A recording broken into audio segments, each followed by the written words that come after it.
இன்றைக்கி நாம் பார்க்க போகிற ரெசிபி மாங்காய் சாதம். வாங்க எப்படி செய்யலான்னு பார்க்கலாம்.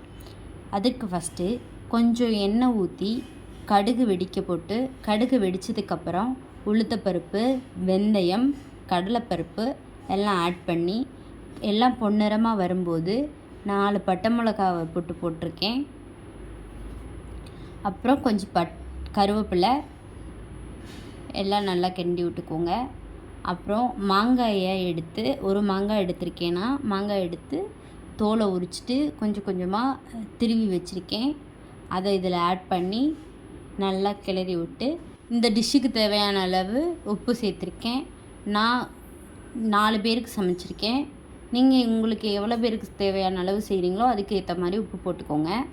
1/2 டீஸ்பூன் மஞ்சத்தூள் ஆட் பண்ணியிருக்கேன். எல்லாத்தையும் நல்லா கிளறி விடுங்க.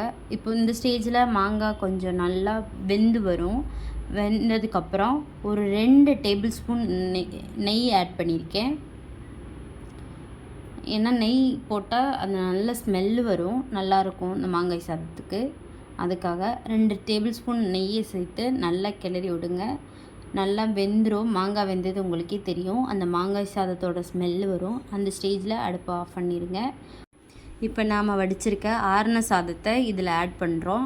ஆட் பண்ணி நல்லா கிளறி விட்டிங்கன்னா மாங்காய் சாதம் ரெடி ஆகிடுச்சு. இது பார்க்க லெமன் ரைஸ் மாதிரி இருக்கும், ஆனால் இதோட டேஸ்ட்டு டிஃப்ரெண்ட்டாக இருக்கும். ட்ரை பண்ணி பாருங்கள், உங்களுக்கே பிடிக்கும்.